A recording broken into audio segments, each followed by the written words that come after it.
절대로 만지지 마라.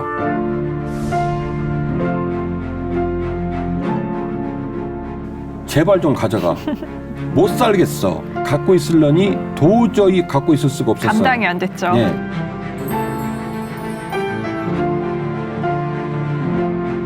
하나님과 너희 사이에 있는 언약은 여전히 폐기되지 아니한다. 사라지지 아니한다.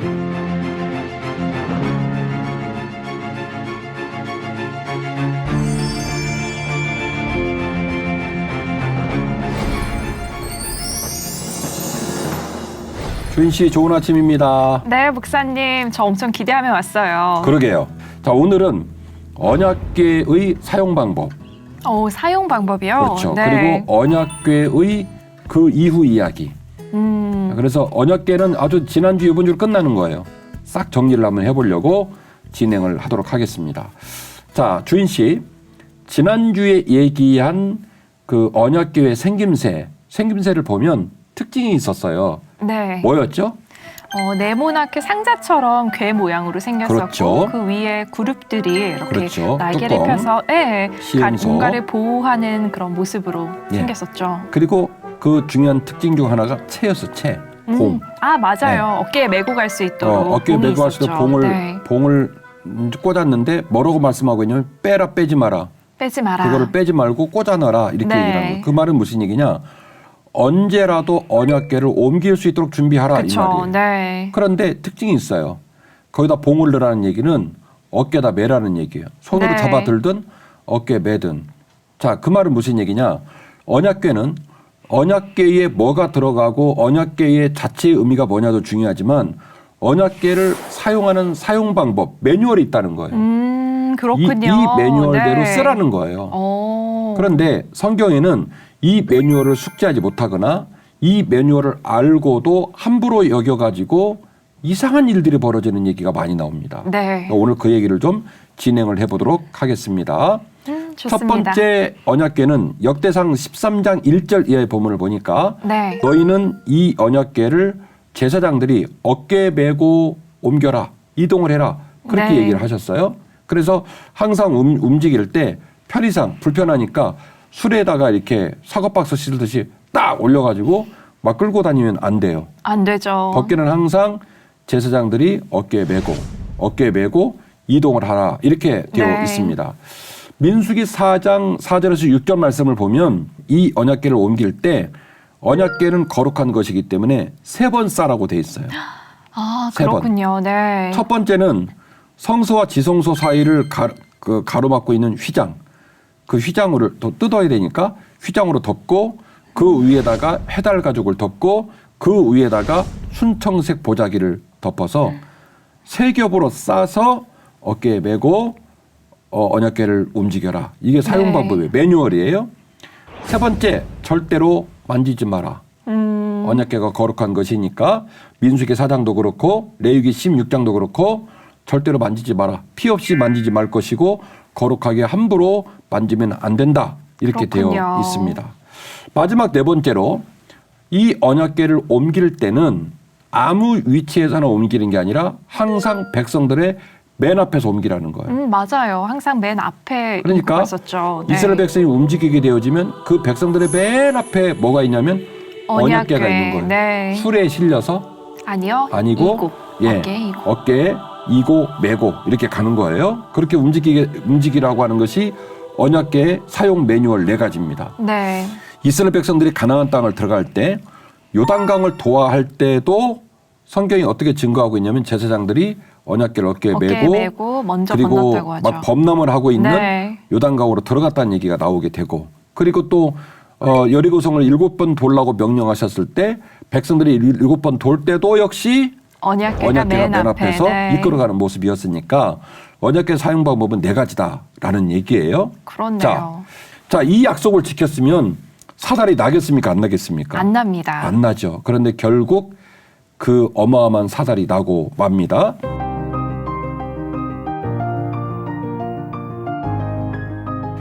사무엘상 4장에서 보면 아벡이라는 지역에서 블레셋과 이스라엘 민족들이 전쟁을 하게 되는데 이 전쟁에서 져요. 지니까 홈리와 비나스가 선 넘는 생각을 하게 됩니다. 언약궤를 들고 나가서 싸우면 이기지 않을까?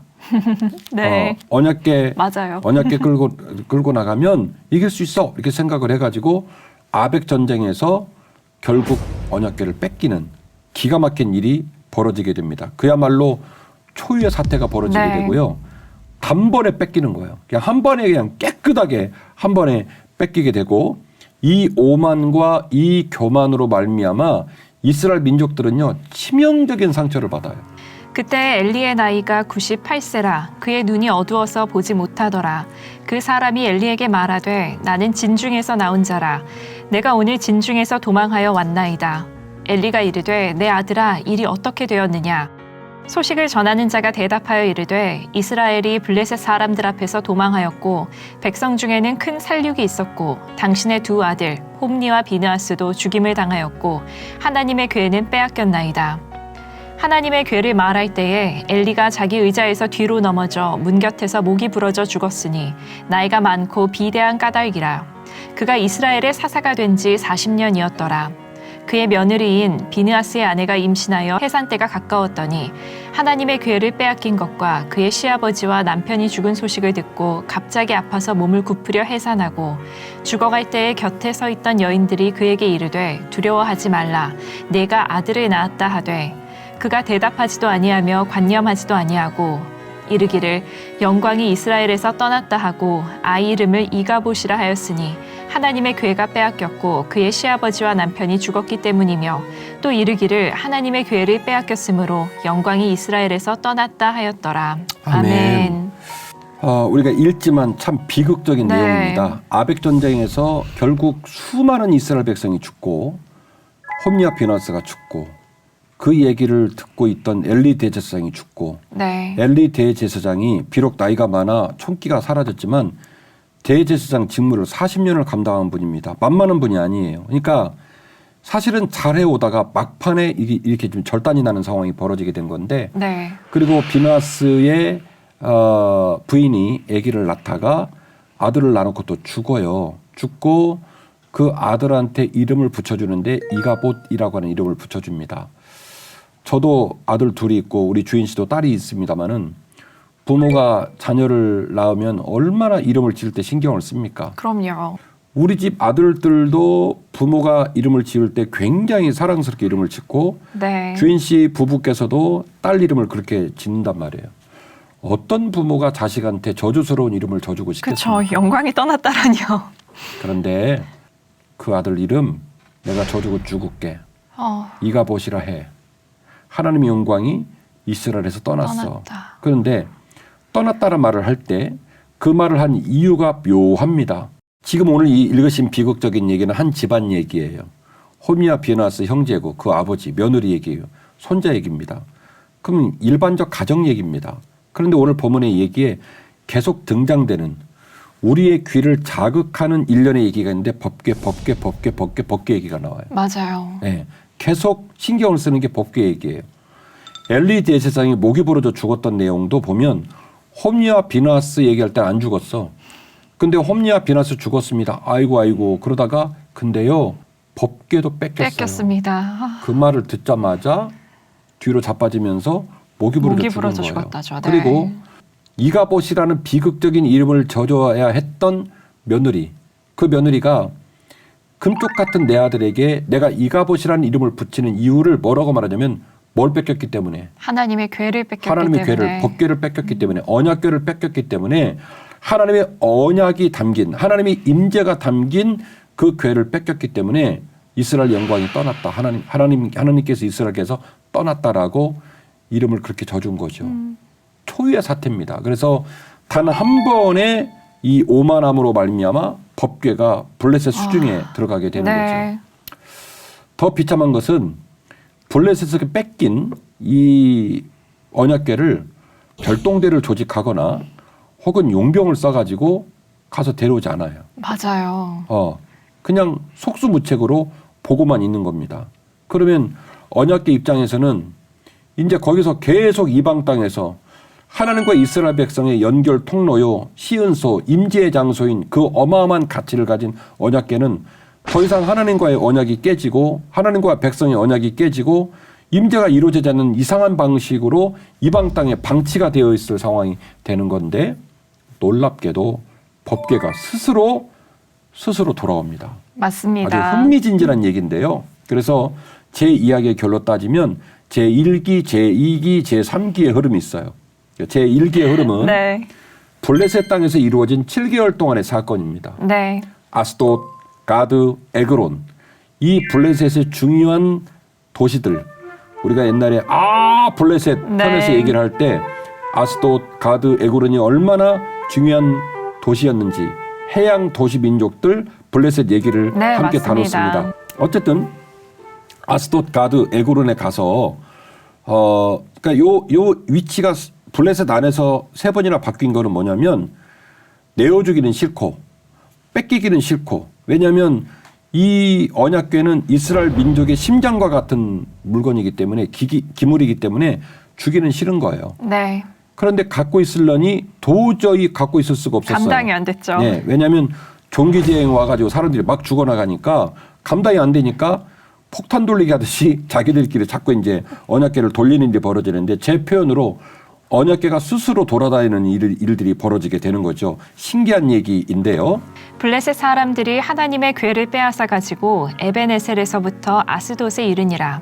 블레셋 사람들이 하나님의 궤를 가지고 다곤의 신전에 들어가서 다곤 곁에 두었더니 아스돗 사람들이 이튿날 일찍이 일어나 본즉 다곤이 여호와의 궤 앞에서 엎드러져 그 얼굴이 땅에 닿았는지라.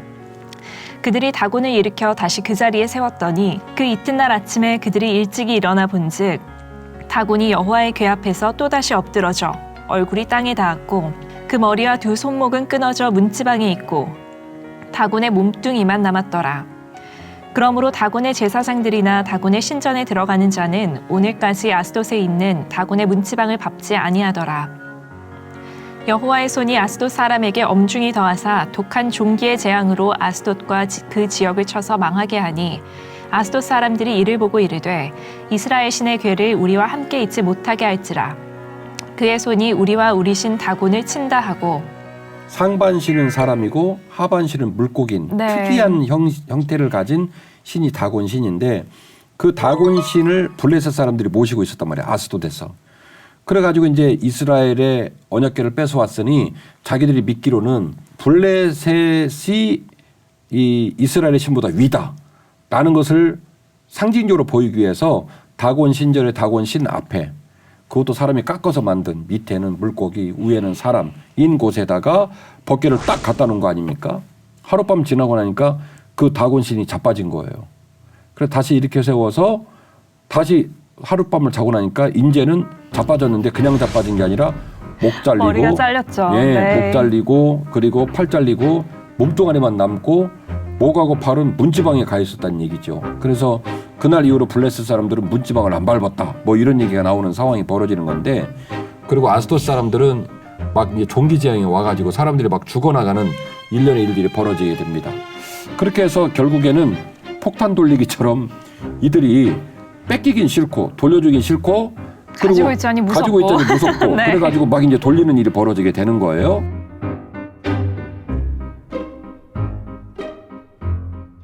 결국에는 감당을 하지 못하고 블레셋 사람들이 스스로 야 제발 좀 가져가 못 살겠어 막 해가지고 네. 결국에는 그 전나는 소 둘을 수레에 꿰어가지고 베세메스로 움직여 나가는 일련의 일들이 벌어지게 네. 됩니다.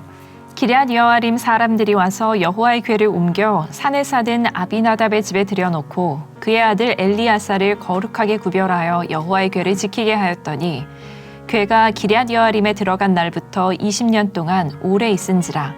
이스라엘 온 족속이 여호와를 사모하니라. 아멘. 이제 드디어 블레셋 땅에서 이스라엘 땅으로 들어옵니다. 네. 들어와서 결국 기럇 여아림에 있는 아비나답의 집에서 20년 동안 머물게 되는데 요 중간에 베스메스에서 이제 무슨 일이 벌어지냐면 이 언약궤를 옮겨오는 와중에 성경 말씀으로 따지면 5만 70명 이렇게 얘기를 하는데 가로가 돼 있어요. 그래서 이게 70명인지 5만 명인지 불분명하다라는 얘기죠. 어쨌든 뭐 제 입장에서는 5만 명일 것 같지는 않고 70명이지 않을까 생각을 하게 되는데 그래서 정경은 가로 열고 5만 70명 이렇게 기록을 해놨고 네. 요세푸스 정기에는 70명이었다 이렇게 표현을 하고 있습니다. 어쨌든 이 부분도 좀 모호한 부분이 있습니다만은 네. 이 벳세메스에서 법궤를 뚜껑을 열어가지고 언약궤 뚜껑을 열어가지고 그 안에 언약의 궤를 본 일로 말미암아 자 다시 말합니다. 이 언약궤를 사용하는 사용 방법이 있다고 그랬죠. 그쵸. 함부로 만지지 마라. 아무튼 70명 이상의 사람이 죽는 일이 벌어지게 되어지고 그리고 기랏 이아림의 아비나답의 집에 들어가서 20년 동안 언약궤가 머물게 됩니다. 제 표현은 그게 2기예요. 네. 1기 7개월, 2기 20년. 그리고 나서 이제 3기에서 드디어 다윗성으로 들어가게 되는데요. 여호와께서 웃사를 치심으로 다윗이 분하여 그곳을 베레스 웃사라 부르니 그 이름이 오늘까지 이르니라. 다윗이 그날에 여호와를 두려워하여 이르되 여호와의 궤가 어찌 내게로 오리요 하고 다윗이 여호와의 궤를 옮겨 다윗성 자기에게로 메어가기를 즐겨하지 아니하고 가드 사람 오베데돔의 집으로 메어간지라. 여호와의 궤가 가드 사람 오베데돔의 집에 석 달이 있었는데 여호와께서 오베데돔과 그의 온 집에 복을 주시니라. 아멘. 자, 결국 이제 아비나답의 집에서 다윗이 이 언약궤를 옮겨갈 생각을 하게 되는데 이 일이 또한 3개월이 유보가 됩니다. 네. 그 이유는 뭐냐면 이 아비나답의 집에서 웃사하고 아이오라고 하는 두 아들이 수레에다가 이제 실어요. 아까 제가 그랬죠? 네. 이 언약궤는 매뉴얼 사용 방법이 네. 있다고. 수레에 실으면 되려 안 돼요? 안 되죠. 안 되죠. 그래갖고 소가 뛰니까 이 웃사가 놀래가지고 이 법궤가 떨어질까봐 그걸 딱 잡아요. 그래갖고 죽어버립니다. 죽으니까 얼마나 겁이 나겠어요. 네. 심지어 다윗마저도 겁이 너무 나가지고 절대로 내가 지금 이 언약궤를 모실 수가 없다라고 해가지고 결국 들어가게 된 집이 오벳 에돔의 집으로 들어갑니다. 네. 이 하나님의 언약궤를 운용하는 방식, 네. 사용 방식을 지키지 않아서 막 이런 비극적인 일이 벌어지는데 그럼 모든 사람이 다 두려워할 거 아닙니까? 그렇죠. 근데 오벳 에돔이 눈 하나 깜빡하지 않고 자기 집으로 모십니다. 매뉴얼을 알았던 걸까요? 그렇죠. 모시고 그리고 여호와께서 오벳 에돔과 그의 집에 온 집에 복을 주었다 네. 이렇게 얘기를 해요. 그러니까 오벳 에돔에 대해서 우리는 잘 알 수 없지만 분명한 것은 다윗을 비롯한 그 어떤 사람들보다도 언약궤의 특성과 언약궤의 사용 방법을 잘 알고 있었다는 거예요. 네. 그러니까 쫄 이유도 없고 죽을 걱정도 이유도 없고 네. 다들 벌벌벌 떠는데 오벳 에돔의 집에 언약궤가 들어가게 된 거죠. 그리고 그렇게 잘 숙지를 하고 있고 하나님과의 질서를 잘 지키고 하나님을 경외하는 오벳 에돔에게 언약궤가 들어감으로 말미암아 하나님이 그 집에 복을 주었다. 이렇게 이야기를 하게 되는 거죠. 어떤 사람이 다윗 왕에게 아뢰어 이르되 여호와께서 하나님의 궤로 말미암아 오베데돔의 집과 그의 모든 소유에 복을 주셨다 한지라. 다윗이 가서 하나님의 궤를 기쁨으로 메고 오베데돔의 집에서 다윗성으로 올라갈새 여호와의 궤를 맨 사람들이 6걸음을 가매 다윗이 소와 살찐 송아지로 제사를 드리고 다윗이 여호와 앞에서 힘을 다하여 춤을 추는데 그때 다윗이 배 에봇을 입었더라. 다윗과 온 이스라엘 족속이 즐거이 환호하며 나팔을 불고 여호와의 궤를 메어오니라. 아멘. 자, 결국 이 오벳 에돔의 집에 들어가서 오벳 에돔의 집이 복을 받고 그 복을 받는 일이 멈추지 않고 계속 복을 받으니까 동네에 소문이 나고 네. 그 사람들이 다윗 왕한테 잃는 거예요. 왕이시여 웃사 죽어가지고 베레스 웃사라고 얘기하고 우리 모두가 벌벌 떨고 두려워한 사건 그 사건이 있음에도 불구하고 오벳 에돔의 집은요 언약궤가 들어가므로 말미암아 복의 복을 받고 있대요. 그 집 사람만 아는 게 아니라 이제는 모든 사람이 다 한대요. 얘기하니까 다윗이 용기를 내는 거예요. 네. 기쁨으로 메었다고. 반드시 모셔야 되겠다. 네. 그래서 다시 용기를 내어서 이제는 제대로 어깨에 매서 제대로 준비를 해서 언약궤가 다윗성으로 들어오는 그런 일들이 벌어지게 됩니다.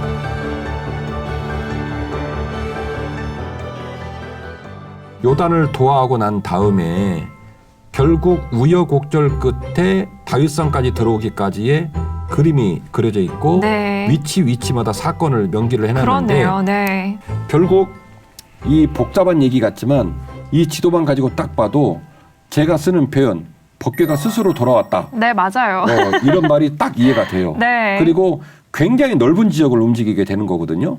그리고 7개월 이상은 블레셋에 있었고 20년 3개월 이스라엘 땅에 있으면서 이스라엘들이 더 이상 언약궤에 대한 무지함으로 언약궤를 손대면 안 되겠구나. 다윗이 그 모든 사실을 깨닫고 제대로 준비를 다 시킵니다. 이제는 제사장들에게 다 미리 고지를 해가지고 완전히 제대로 사용 매뉴얼대로 언약궤가 제대로 다윗 성으로 들어올 수 있도록 모든 준비를 맞춰가지고 언약궤가 들어가는 일이 벌어지게 되는 거죠. 참 멋있는 사건인데요. 조금 더 추가적인 얘기를 하면 사울도 언약궤가 중요한 줄 알았어요. 그래서 사무엘상 14장 18절 말씀 보니까 사울도 블레셋과 싸움을 할 때 아히야에게 이 언약궤를 가져오라는 얘기를 합니다. 사울도 언약궤가 중요한 줄 알았어요. 네. 그러면 사울하고 다윗하고 차이점은 뭘까? 중요하다고 아는 건 알지만 네. 실천력에서는 차이가 있는 거예요. 사울은 중요해 정도, 다윗은 중요할 뿐만이 아니라 베레스 우사가 되어지고 우사가 죽어나가는 과정이 벌어져도 반드시 내가 언약궤를 다시 회수해야 이스라엘 한다. 백성 품으로 회수하겠다라는 강력한 의지를 갖고 네. 있었다는 거죠.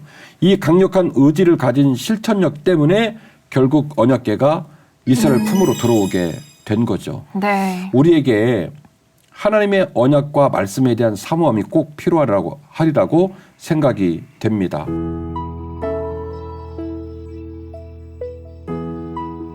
자, 그렇다면 우리가 비록 현대를 살아가지만 이 언약궤가 지금은 어디 있을까? 그러니까요. 정답은 아무도 몰라요.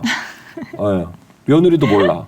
그러나 이 언약궤의 행방들을 추론하거나 이 언약궤의 행방을 알고 있다고 주장하는 사람들이 있습니다. 네. 그래서 몇 가지 얘기를 소개를 하고 그 소개하는 얘기를 들어보면 더 흥미롭게 또 언약궤가 더 소중하게 우리 시청자들에게 다가오게 될 줄로 믿습니다. 첫 번째 학설은 아프리카, 에티오피아 사람들이 아프리카의 악숨 지역에 언약궤가 있다고 주장을 하고 있습니다. 왜요? 자, 이 악숨 지역에 그 시온 마리아 교회라는 사원이 있는데 네. 이게 지금 아프리카 악숨 지역에 있는 실제로 있는 지금 여기가 시온 마리아 교회군요. 교회예요. 네. 그리고 건물이 두 개죠. 네. 두 개 중에 오른쪽이 시온 마리아 교회예요. 그리고 왼쪽에 있는 건물은 좀 방비가 단단하죠. 철창들이 막 있고 네. 창문이랑 출입구랑 다 철창으로 돼 막혀 있죠. 있어요. 네. 자, 여기가 언약궤가 보관돼 있다고 말하는 장소입니다. 왜 그럴까요? 네. 그리고 우리 뭐 엑스칼리버 뭐 영화에 나오는 것처럼 수호자들이 지키고 있어요. 지금도 대를 이어서. 정말요? 네. 대를 이어서 지키고 있어가지고 이걸 좀 보자, 원본을 좀 보자라고 했을 때 아직도 못 본 거예요. 공개를 안 하고 있군요. 그렇죠. 절대로 못 보게 하는 거니까. 자, 왜 이런 일이 벌어졌을까? 열왕기하 25장 13절 말씀을 보게 되어지면 남유다가 BC 587년에 멸망을 할 때 아주 예루살렘 성전을 그야말로 절단을 냅니다. 이 느부갓네살이. 네. 심지어 어느 정도까지 잔인하게 됐냐면 부직갱이 이 그 화로에다가 재물들을 태우고 불을 뗄 때 쓰는 부직갱이까지 다 가져가요. 네. 그리고 심지어 야긴과 보아스를 다 그 기둥도 깨가지고 가져가죠. 네. 기둥을 다 깨가지고 파괴해가지고 왜 그게 황동으로 돼 있으니까 네. 안에가 텅 비어 있다고 그랬죠. 그거까지 싹 뜯어서 가져간단 말이에요. 그래서 열왕기하 25장 13절에 예루살렘 성전이 완전히 파괴될 때에 무엇을 바벨론이 가져갔는지 이 명단을 기록하고 있는데 거기에 유감스럽게도 언약궤 얘기가 안 나와요. 그게 참 이상한 것 같아요. 기둥도 뽑아갈 정도인데 언약궤를 그냥 두고 갔을까요? 그렇죠. 금으로 도금이 돼 있는데. 그러죠. 황동으로 된 야긴과 보아스 기둥을 파괴해서라도 가져갈 정도인데 지난주에 우리 주인 씨 놀랬던 것처럼 금도금 돼 있단 말이에요. 네. 안팎이 다. 사이즈도 상당히 커요.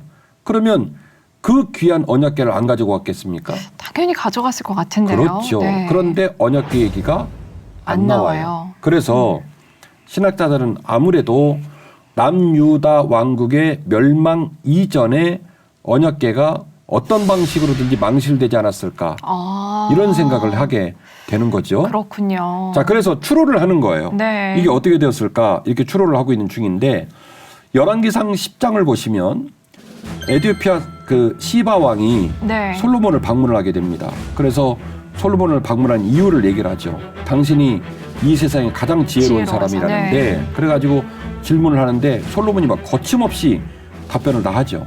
그리고 이 시바 여왕이 어마어마한 재물과 선물들을 가지고 와서 솔로몬에게 다 쏟아붓습니다. 네. 그래서 솔로몬이 기분이 엄청 좋아가지고 그래서 얘기하는 거예요.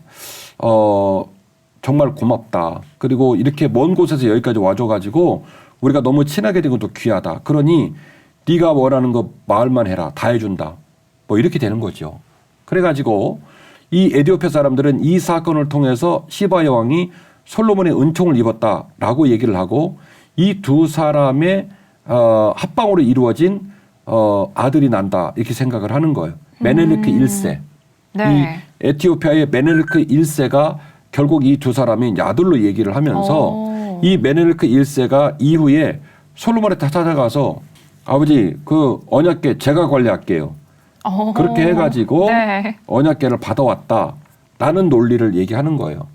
그래서 에티오피아 사람들은 지금도 악숨 지역에 시온 마리아 교회에 언약궤가 보관돼 있다라고 주장을 하는 것이 첫 번째 주장입니다. 그렇군요. 두 번째 학설은 예루살렘 멸망 직전에 예레미야가 느보산에 숨겼다라는 학설입니다. 예레미야요. 예. 선지자. 자, 예레미야 선지자는 남유다의 멸망을 목도한 사람이죠. 그래서 네. 예레미야가 있고 예레미야 애가가 있습니다. 이스라엘의 마지막 남유다 왕국의 마지막을 목도한 사람이 예레미야이니까 실은 언약궤에 대한 책임감도 가장 높았겠죠. 네.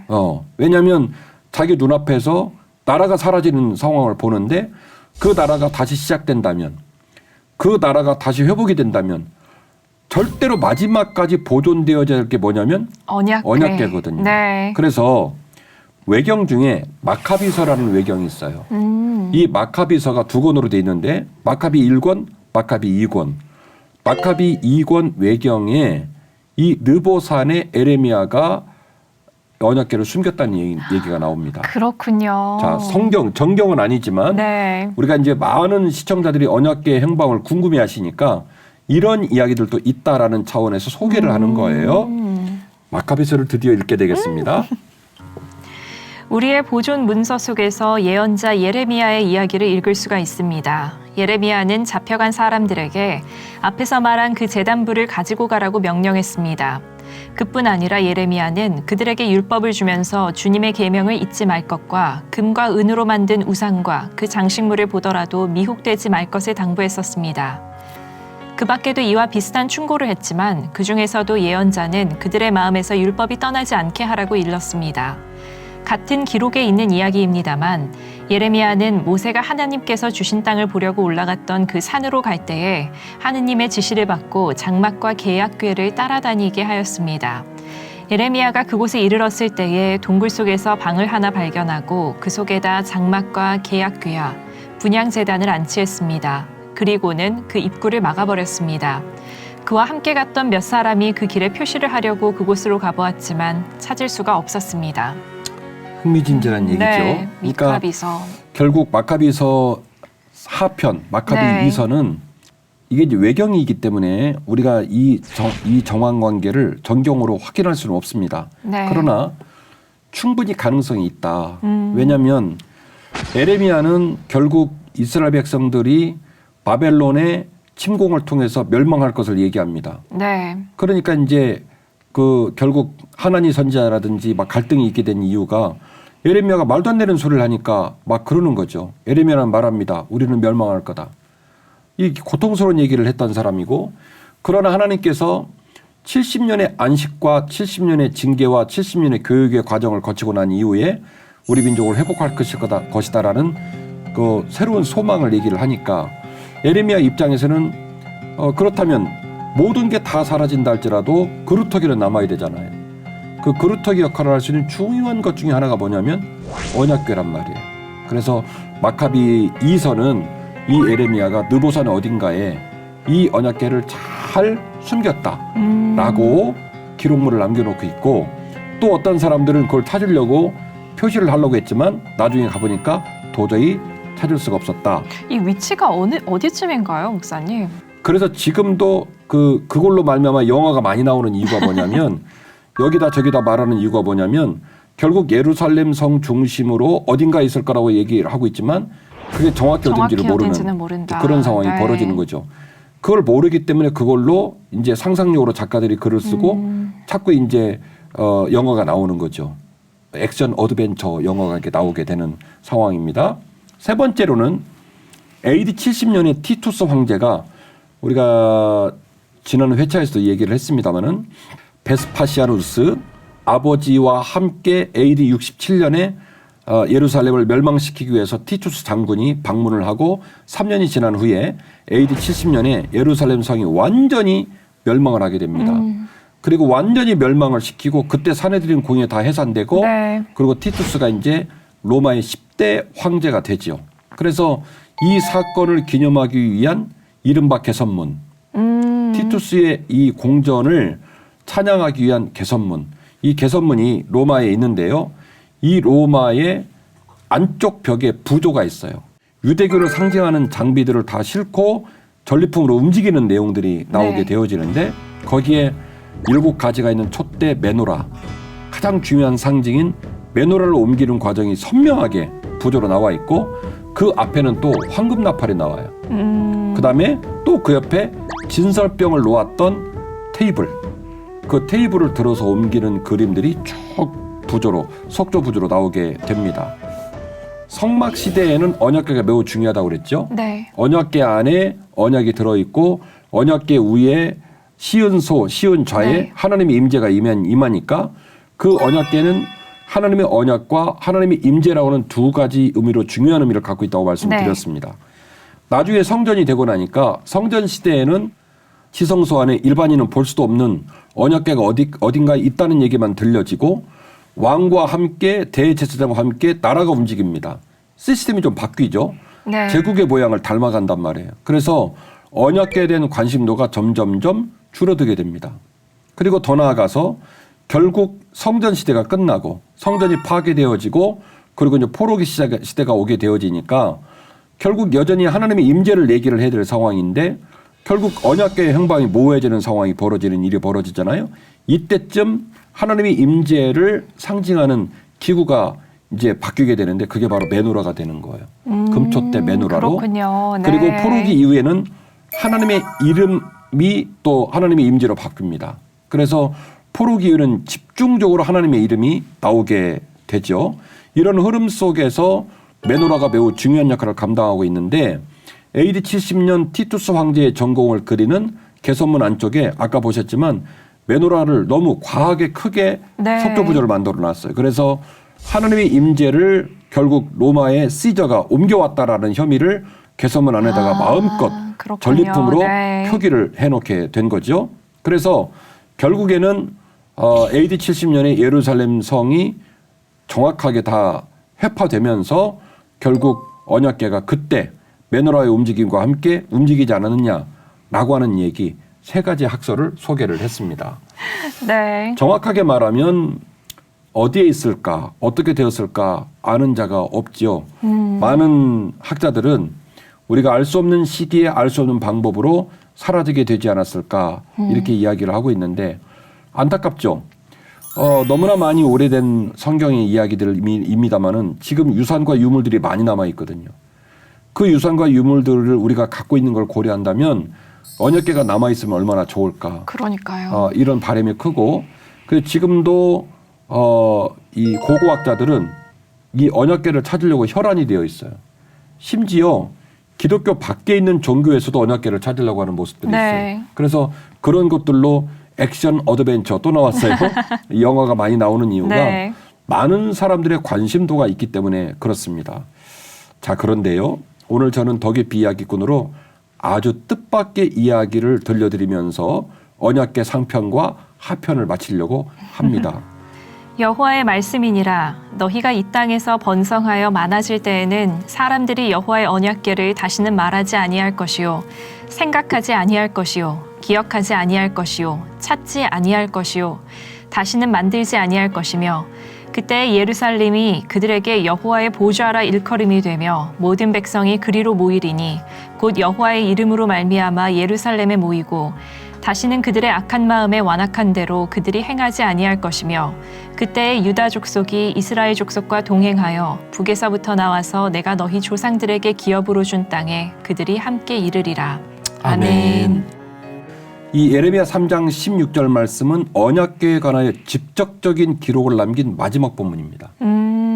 여기가 끝이에요. 네. 그리고 앞서서 외경의 마카비 2서에서 예레미야가 느보산에다가 지금 이 언약궤를 숨겼다라는 내용도 유의미한 연속선상을 갖고 있는 거죠. 네. 자, 그런데 문제는 예레미야가 예레미야 3장 16절 말씀을 통하여 매우 낯설고 아주 뜻밖의 이야기를 들려주더라는 거예요.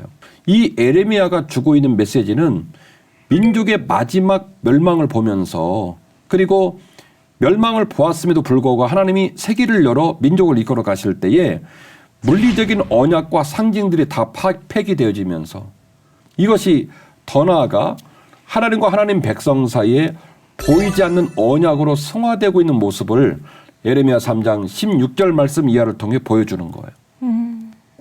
성막이 사라지고 성전이 사라지고 그리고 언약궤가 사라지고 그리고 야긴과 보아스 성전의 모든 기물이 사라지고 물두멍이 사라지고 바다가 사라지고 다 사라진다 할지라도 하나님과 너희 사이에 있는 언약은 여전히 폐기되지 아니한다. 사라지지 아니한다. 언약궤가 성막과 성전의 가장 중요한 기물로서 하나님의 백성의 약속과 임재를 상징하는 의미를 가진 물리적인 장치이었지만 그 모든 장치가 사라지고 난 이후에도 여전히 우리는 언약궤에 담겨 있었던 하나님의 언약궤 뚜껑부에 있었던 시은소 시은자에 임한 하나님의 임재를 우리 가슴속과 우리의 교회에 담아내야 할 줄로 믿습니다. 아멘.